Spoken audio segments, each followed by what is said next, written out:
do solemnly swear that the testimony you're about to give before this court and jury to be the truth, the whole truth, and nothing but the truth, so help you God. I do. So right there, sir. Make sure you speak directly into the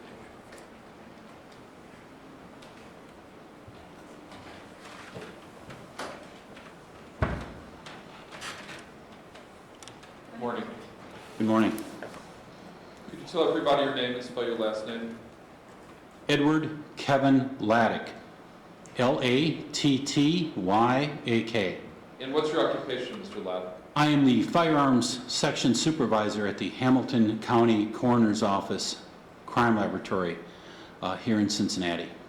And could you tell the jury a little bit about your educational background, training, and experience?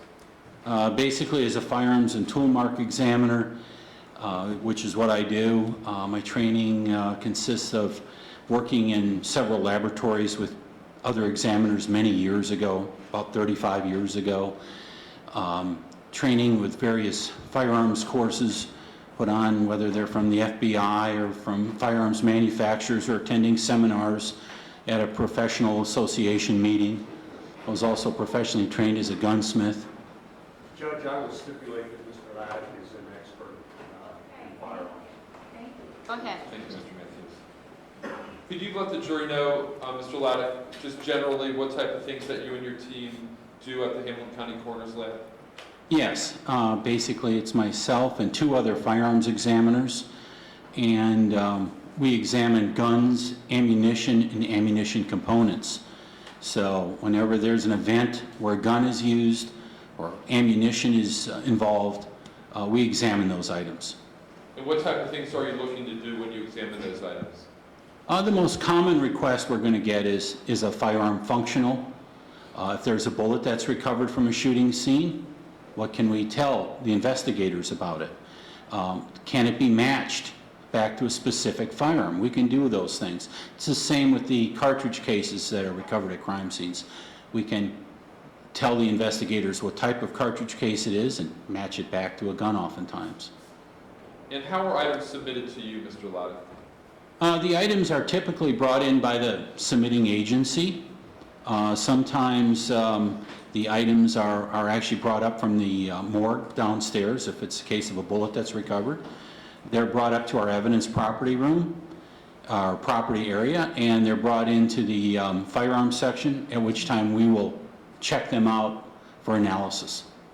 And are all items given a unique case number to that particular case? Yes, they are. And I know you have your report with you. If you need to refer to it during the testimony, you can. But what is the lab number associated with this case? The laboratory number in this particular case is referred to as CC15-02376. And I know this is a little bit in your way because it's related to the last witness, but you call that yellow barcode CC15-02376. That would be the unique code given to anything that's examined in relation to this case? Yes, the items would also have a barcode on them similar to that, whatever it is, whether it's a gun, ammunition, whatever. Okay.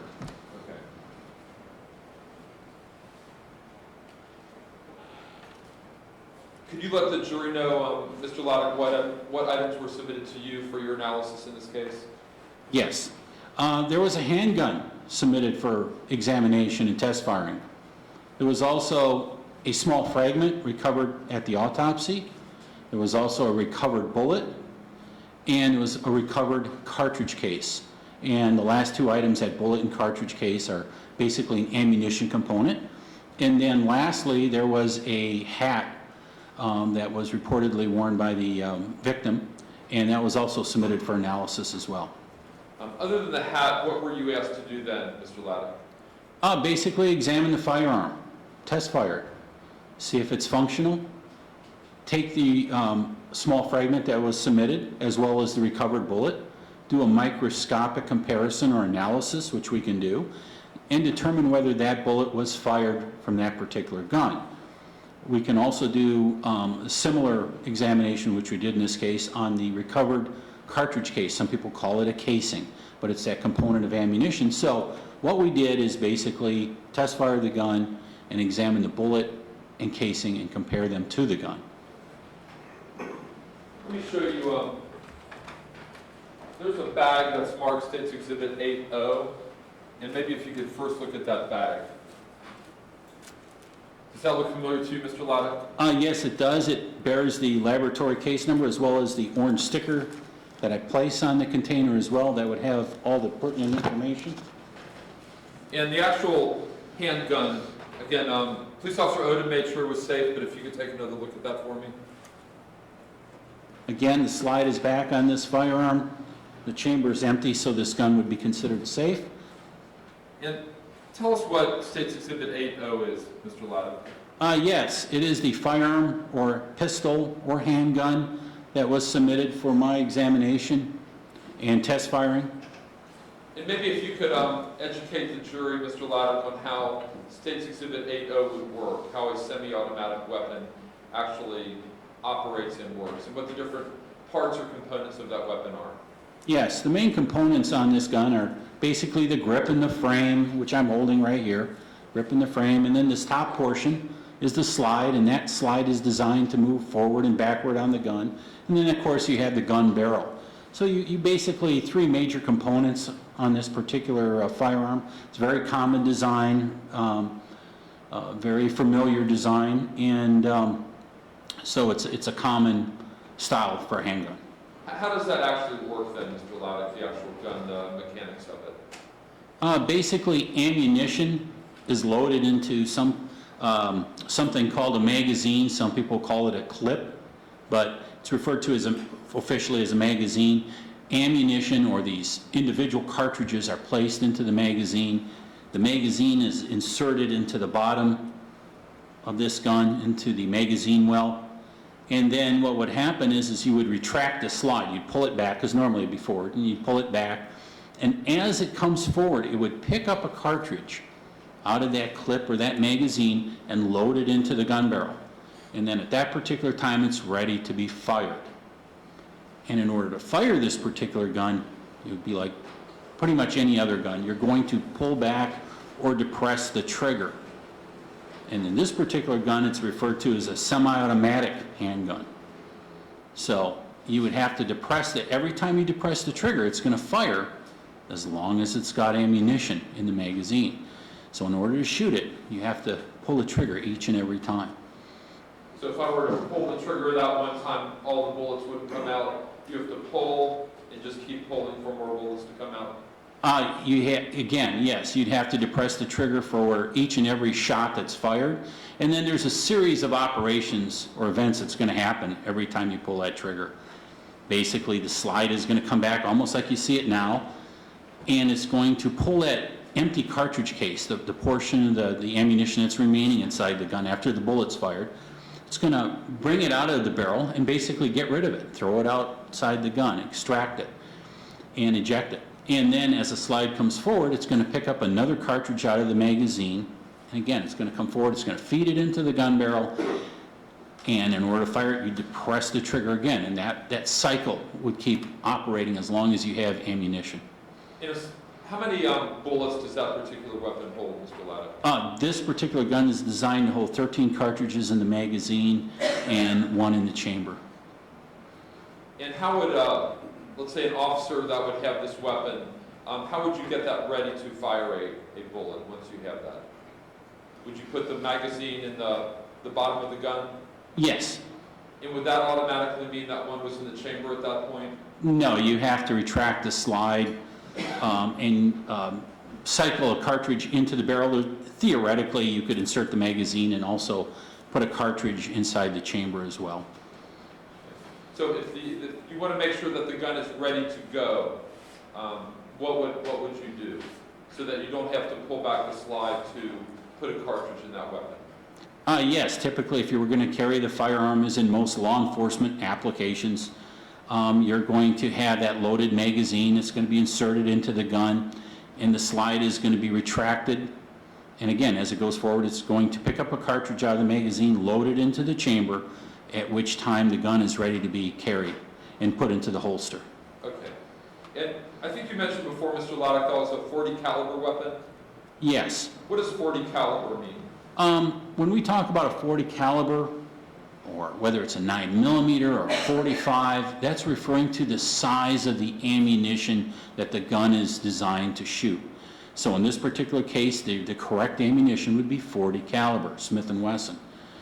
So that name, 40 caliber, 9mm, 45, whatever it is, again, designates the ammunition that's designed to be fired in this gun. What type of guns do uniformed Cincinnati police officers carry? I believe, the exact brand I'm not sure, I believe they might be Smith & Wesson M&Ps, I think they're 9mm. Okay, in relation to a 9mm gun that Cincinnati officers have, is the tensing weapon less powerful, more powerful, or the same? Ballistically speaking, it would have more power in a 40 caliber, slightly larger bullet diameter. Okay, and then what about the ammunition, Mr. Lattyak? You mentioned that it carries 40 caliber ammunition. Did you take a look at the ammunition in this case? Yes, I did. And you could lay the gun down. I'm sorry to make you pull that. If you could look inside 8.0 and tell us what else is inside that bag.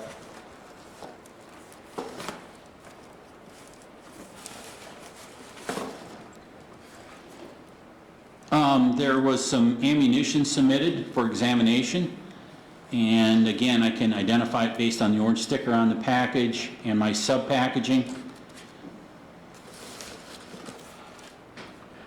And 3 magazines that we talked about. These are the items that actually would hold the ammunition, and then they're inserted actually into the magazine well of the firearm. So that's the magazine or clip. And you took a look at the ammo in this case as well? Yes, I did. And what type of ammunition was it that Officer Tensing had that evening? It was the correct ammunition as far as the size, 40 caliber. Particular brand was Hornady.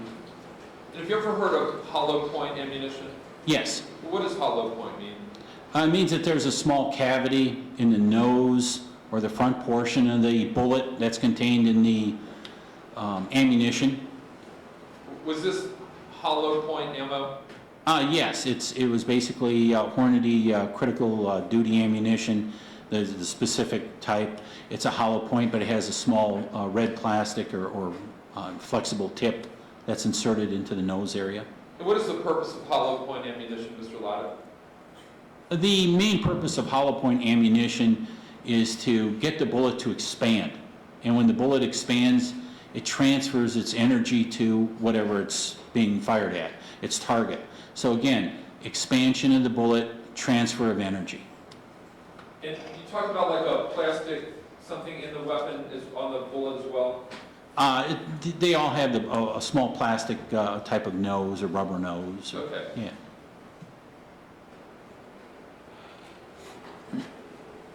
And then when you pull, I think you talked about the operation of the weapon, but and I'm probably using the wrong word, but the actual what I would call a bullet, what is that? That's the portion of the ammunition that's actually fired through the gun barrel. Could you take one of those out for me?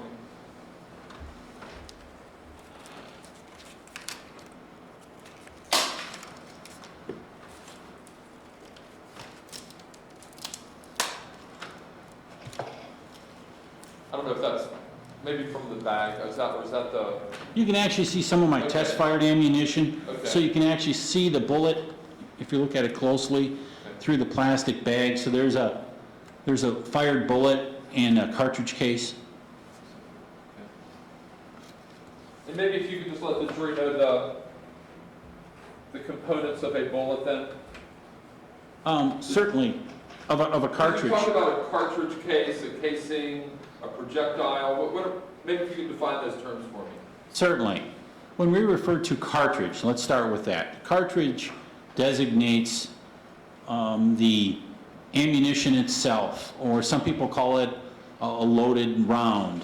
Some people call it a bullet, but it's actually a cartridge. And that cartridge is going to consist of that metallic case that you see there, that silver case. And that silver case is going to contain, it's basically the shell of that particular cartridge. So it's going to contain gunpowder and a priming compound which can ignite the gunpowder to get the thing to fire. And then finally you see that bullet that's just above that. the bullet is designed to be fired through the gun barrel. That's the thing that's actually going to be fired through the barrel. Okay. And then what happens to the, I think you call it the shell or the casing? The cartridge case, yes. That, again, that's that metal silver object inside that plastic container. Okay. And that is the portion of the ammunition that I mentioned before that's actually going to be extracted and thrown out of the gun. So once it's fired, the gun has to get rid of it. So that's what it's going to be doing. It's going to be extracting and ejecting that cartridge case before it picks up a complete loaded cartridge from the magazine. So the bullet goes this way and the casing flies out? Yes, that's correct. Which way does the casing normally come out of the weapon? Well, it depends on the gun and ammunition combination itself. Typically, most guns are going to be ejecting to the right, and typically sometimes slightly rearward and to the right, but it can vary. And it can vary a great deal, the ejection direction, on how you're holding the gun. Are you holding it normally? Are you tipping the gun? All those factors, are you pointing it up or down? They will have an effect on the location or direction, I should say, of where that cartridge case is going to be recovered at. So it's going to be thrown. I think, Do you have 5D and 5E? And E is the actual projectile, not the impact. Is it a-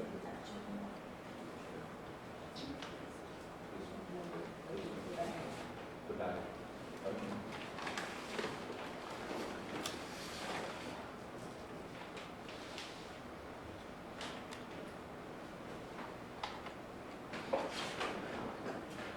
Mr. Lattyak, I'm going to have you look at State's Exhibit 5D and let us know if that looks familiar to you. State's Exhibit number 5D, which would be my item number 12, would be the recovered or discharged cartridge case that would be inside that particular package. And again, I can identify it based on the orange stickers. And there again, you have the sub-package. Again, bears the orange sticker. And I think it may be in a plastic baggie as well. Yes. And this would be the sub-package that I placed the cartridge case in. And it bears all the information of it, as well as the cartridge case itself. I put a small orange sticker on it so I could identify it here in court. Okay. You can lay that down for me. And then State's Exhibit 5E. State's Exhibit number 5E, which is my laboratory item number 23, would be the fired bullet or the recovered bullet that I examined in this particular case. And with that, along with the evidence that you told the jury about, has been submitted by Cincinnati Police through the secure property room system that you talked about? Yes. Okay.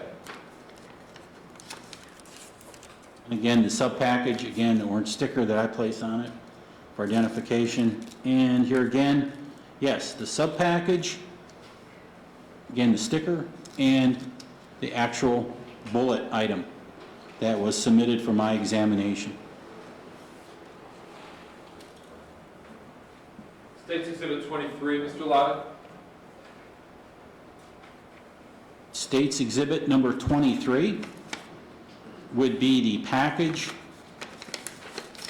for the autopsy fragment or bullet container, which contained a small fragment. Again, the orange sticker. You don't have to open it. And would that have been submitted the same way as the other items or a different way? It's slightly different. Basically, would have been brought up from the morgue, basically from our own office, and submitted to the property room rather than through the police department. Okay. So you've got the fragment that you just talked about, number 23. You've got 8D, which is the gun, all the ammo. You've got the 5D, which is the cartridge casing, and 5E, which is the bullet. That's correct. Could you tell the jury then in your own words what you did with all those items? Yes, basically the firearm was examined. I test fired it using some of the recovered ammunition. I did a microscopic comparison. Was that an operable weapon? Yes, yeah, the firearm functions as intended by the manufacturer.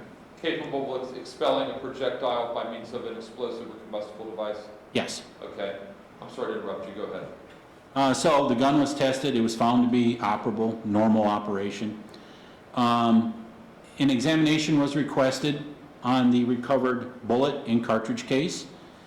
So we did a microscopic comparison of those items with test-fired ammunition from the gun. I was able to positively identify the recovered cartridge case, State's Exhibit number 5D, as having been discharged. As having been discharged in the recovered firearm. And again, also, I did a microscopic comparison. We can look at small markings on these items and match them back. And I did that to State's Exhibit number 5E, the recovered bullet, and I was able to match the bullet as having been fired through the gun barrel from State's Exhibit number It's 8D. 8D. And you say you do scientific testing? And maybe if you could briefly describe what type of methods you would use? Yes, we use comparison microscopes, and those are two microscopes connected by an optical bridge. So again, it's a microscopic examination. We're looking at the small characteristics that are placed on the bullet when they're fired through the gun barrel, and we're comparing it to our test-fired bullets. So we have, on this comparison microscope, we have the recovered bullet on one side, and we have one of our test bullets on the other side. And so we're microscopically looking at the rifling impressions. Those are marks from inside the gun barrel, and those will provide us a lot of information forensically. Excuse me. So I was able to look at those markings and conclude that, again, this bullet was able to be matched to the test bullet, which indicates that it was fired from this gun. Same thing with the cartridge case. That cartridge case, when it's discharged in the gun, if you can imagine, it's almost like a stamp. There's a lot of pressure against the base of that cartridge case, against the back of the gun. So it's going to pick up markings from the breech face area of this particular gun, and it was able to be matched back. In other words, the recovered cartridge case, I could match it back as having been discharged in this particular gun. And then, so your opinions are based on your education, training, and experience. The weapon fired the projectile in the cartridge case? Yes. And as far as that trigger, what's the trigger pull mean, Mr. Lattyak? It's the amount of energy or amount of force that you have to apply to the trigger in order to get the gun to fire. In other words, you're going to depress that trigger, and that is the amount of energy that is required to get it to fire, to depress it. And did you test the trigger pull on that weapon? Yes, I did. And could you tell the jury about that? Yes, it's a very simple examination. Basically, just weights are applied to the trigger, and until we get it to fire, to discharge. And if I can refer to my notes, I can tell you generally Sure. what the trigger pull was. In this particular case, in the vertical fashion, it listed at approximately 6.5 to 6 3/4 pounds, which is a number right at the factory specification. So again, very much factory condition. What does a hair trigger mean?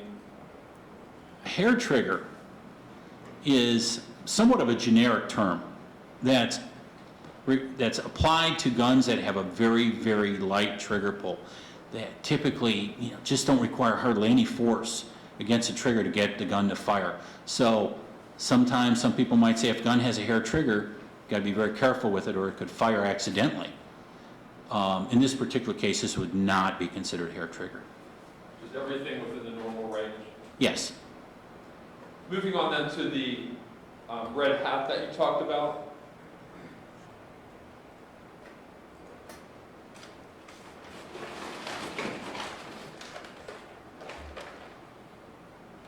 I'd ask you, if this has previously been admitted, it states 6C. I'd ask you to take a look at that bag and also the contents. Okay, it would be, again, the recovered item. Are your initials on that bag anywhere, Mr. Lattyak? Should be on the inside, I believe, of this Okay. particular container.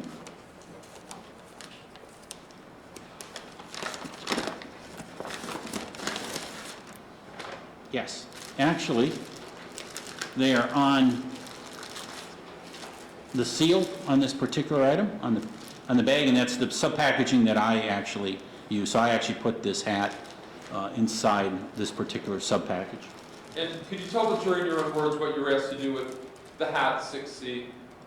Yes, I was asked to examine it for any gunshot residue that might be associated with a hole that's in the side of this particular hat, which I did. So I did a very simple examination. I looked at the residues, gunpowder residues, and compared them to test targets that I actually fired with the recovered firearm and ammunition in an attempt to try to generate or establish a general distance of how far the gun was away from this hat when it was actually fired. Did you find what was an obvious bullet hole in that hat? Yes. And what's a lead wiping, Mr. Lattyak? That's very common. When a bullet passes through an object, it's going to leave deposits as it passes through, as it basically pulls that material away. It's going to leave some residues around that hole that it's going to make. Did you see that in this case? Yes. And you talked about gunpowder particles. Did you see those as well? Yes, I did. And did you see those with your own eyes? And did you do a microscopic analysis as well? Yes. Basically a visual examination. You could just see the gunpowder particles. There was quite a bit, and it's not uncommon. Then a microscopic examination, looking closer up using a stereo microscope. And then thirdly, just some chemical testing. And then you told the jury that you did some testing with 8D as well, as far as distance determination? I test fired some targets at known distances so I could use them for comparison to try to establish a distance at, a distance at which the gun would have been fired. And do you have an opinion based on your education, training, and experience, the distance between the muzzle or the end of the gun and the hat when it was fired?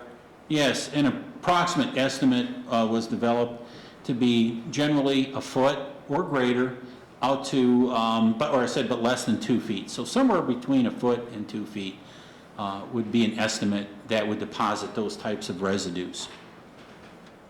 So your opinion is that this gun was between 1 and 2 feet from this hat when it was fired? Yes, generally speaking, yes. Okay. Just one moment, Judge. Okay.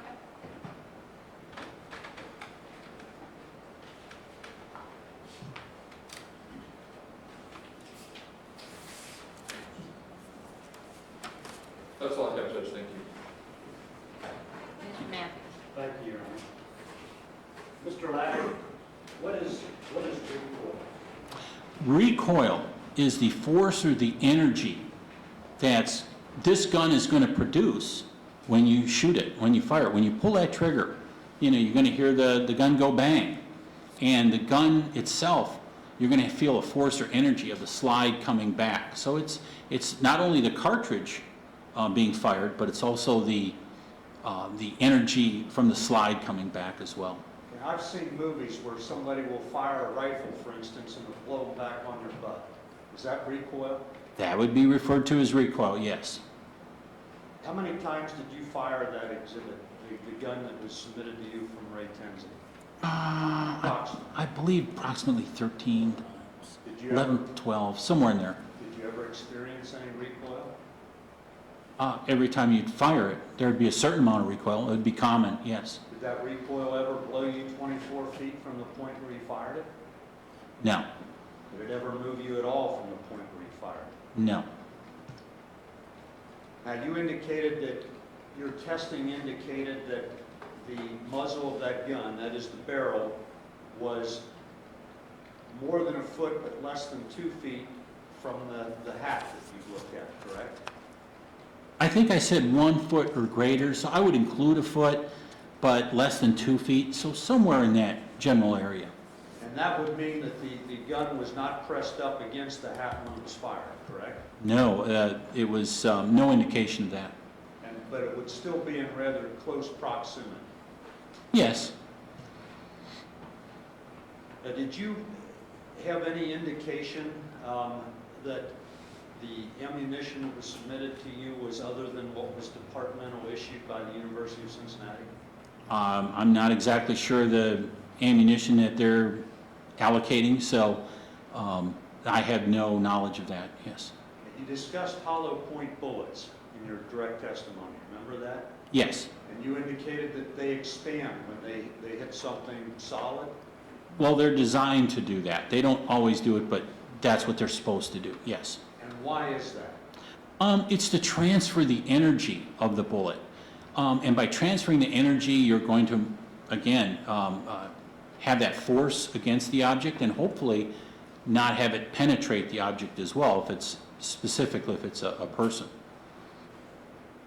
Yeah, So, excuse me, it's not going to pass through, it's not going to go through the person. It's not going to go through the person and perhaps strike the person next to the person that is shot, correct? Exactly. So it's designed to expand, transfer the energy without going through. Yes, completely. And in shooting a hollow point bullet, you're more likely to stop a threat than if you shot a regular non-hollow point bullet. Would that be a fair statement on my part? Yes. Thank you. I have nothing further. Okay, thank you. Anything else? No, Your Honor.